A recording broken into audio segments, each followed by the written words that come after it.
The most basic edit you can do is the cut, which is simply going from one shot to another, changing perspective, advancing the story. Now I'm going to be showing you a series of examples that help illustrate the types of cuts that I'm about to mention.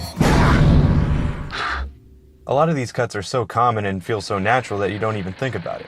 Whoa, what the f*** happened there? Doesn't matter. You can do whatever you want. But if you want to make your cuts a little less jarring, let's begin with a technique that's used all the time. Cutting on action. Now all this means is cutting from one shot to another while the subject is still in motion. It doesn't always have to be on a punch or a kick. It could be something as simple as a character turning or throwing something, or a character going through a door, or another door, or another door. Come through. Then there's the cutaway, which I can best describe as cutting to an insert shot of something and then back. The insert could exist in the same space as the characters. You want the moon? Like this. Just say the word and I'll throw a lasso around it and pull it down. Hey, that's a pretty good idea.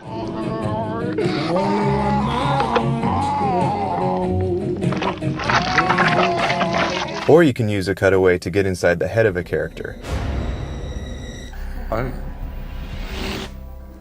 Last night I was... Cross-cutting. This is when the editor intercuts back and forth between locations. For example, most phone conversations are usually cross-cut, and when used effectively, cross-cutting can certainly amp up the tension and suspense of a sequence.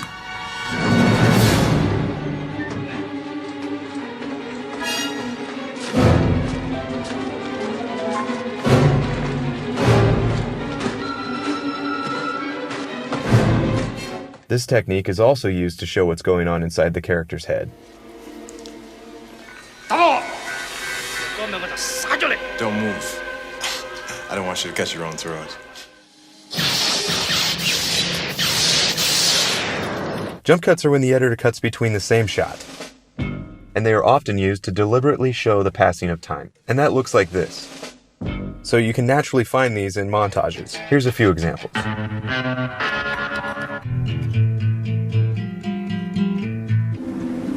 Let go of me! Don't! Jump cuts are also used to add a level of urgency to the scene.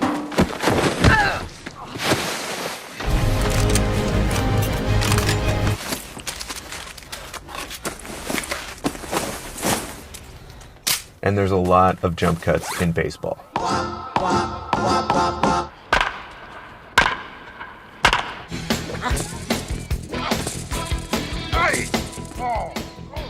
Now let's move on to the match cut. Match cuts look like this.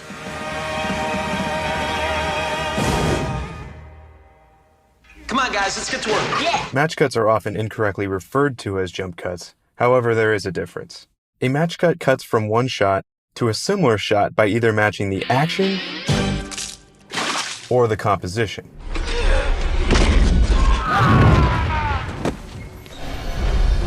Match cuts are mainly used as scene transitions because you're often jumping from one place to another, which is most likely why there's confusion on the matter. Match cuts don't always have to be visual either. There's also verbal match cuts, like this. That looks just like an enormous... Wang! Pay attention. I was distracted by that enormous flying... Willie. Yeah. What's that? Well, it looks like a giant... Johnson. Yes, sir. Now let's move on to transitions, starting off with fade in, fade out. We've seen this 1,000 times, and it's just dissolving either to or from black. Pretty self-explanatory. Now a dissolve is when you blend one shot into another, and that could look something like this. These are commonly used in montages as well, and also can represent a passing of time.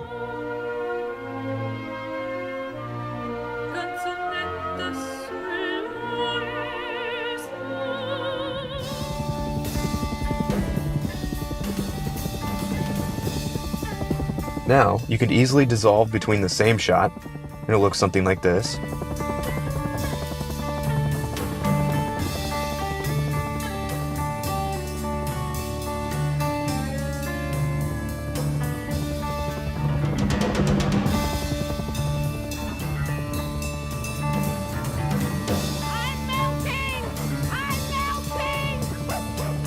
Smash cut! Smash cuts are abrupt transitions. The obvious example is someone waking up from an intense dream or a nightmare.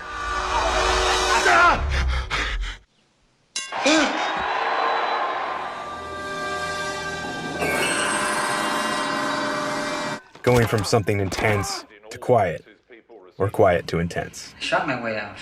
Everybody started shooting, so I blasted my way out of there.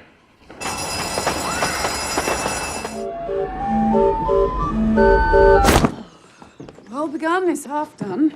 Another transition is the iris. Now, the iris used to be an in-camera effect back in the day when you can manually open and close your iris to transition from black. Nowadays, it's used as a stylistic choice. And a lot of these transitions you may often find within a scene.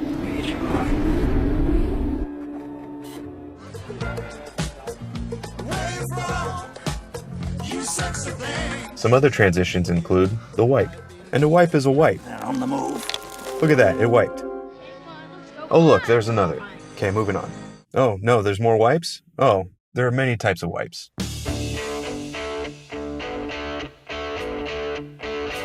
Then there's the invisible cut. Invisible cuts are used to give the impression of a single take. However, cuts are hidden in blackness, like in Hitchcock's Rope. Or Evil Dead 2.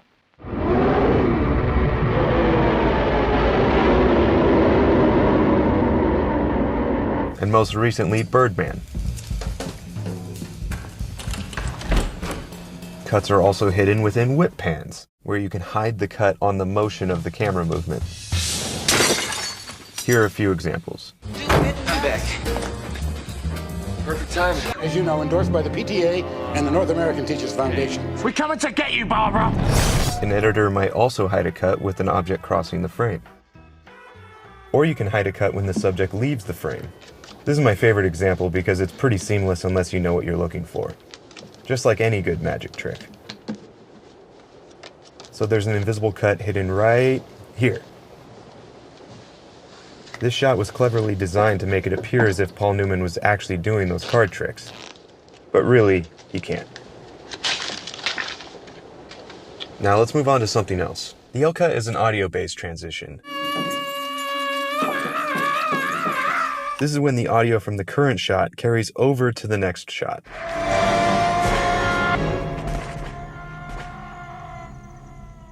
Now keep in mind, this doesn't have to just be for scene transitions. This is used all the time, even when characters are just talking to each other. Won't have to take this abuse much longer. They don't serve fried chicken and watermelon on a daily basis in my mess hall. Yes, sir! That you, John Wayne? Is this me? The J-cut is when the audio from the next scene starts before you get to it. I can't, I gotta go home. So you hear what's going on before you see what's going on.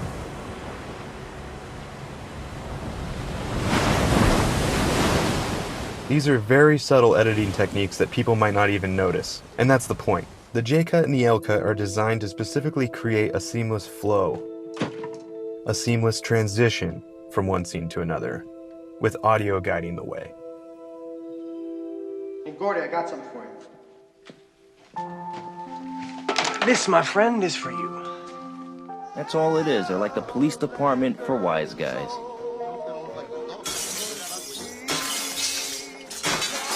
The J-cut is also great for revealing a new element within a scene. Plus, you can't take them underwater, and if you do, they...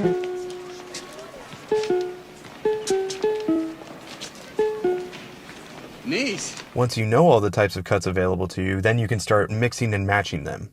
The Graduate does this match cut into a J-cut. Ben, what are you doing? Or there's the match J-cut. If you could fight anyone, who would you fight? Fight my boss, probably. And here's a verbal match J-cut. And the line goes... Roar! Here's a cross-cutting cutaway. I tried not to think of the word serum or flesh. Mad Max does this cutaway jump cut. Let's just take a look at that one again. They cut from Max to his vision, cut back, and they jump cut the impact to really sell the hit. Here it is again at full speed. Here's a jump cut, cross cut, smash cut. I'm so smart. That's funny. Okay, we open at the beginning of time. No, okay, we open with LaRoche driving into the swamp. Crazy white man. Gladiator has a great cross-cutting match cut thing going on in this sequence.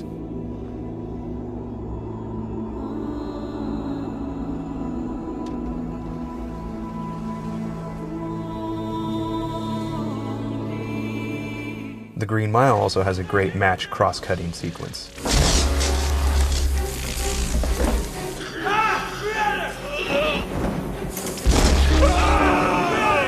Then there's the match dissolve.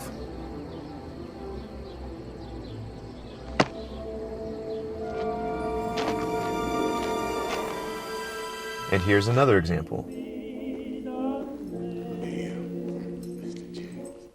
Saving Private Ryan does this morph match thing. So that's about it. Now you know the kinds of cuts and transitions you can use.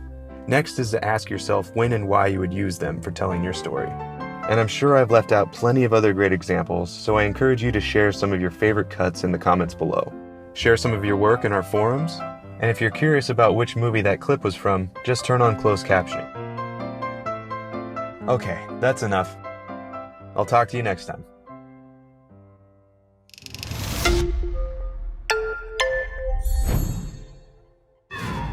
If you want to see more editing videos, click over here. If you want to see more video essays, click right there. And if you're interested in filmmaking, just subscribe. And we're also on Twitch every Thursday. We do live demos and commentaries. Okay, bye.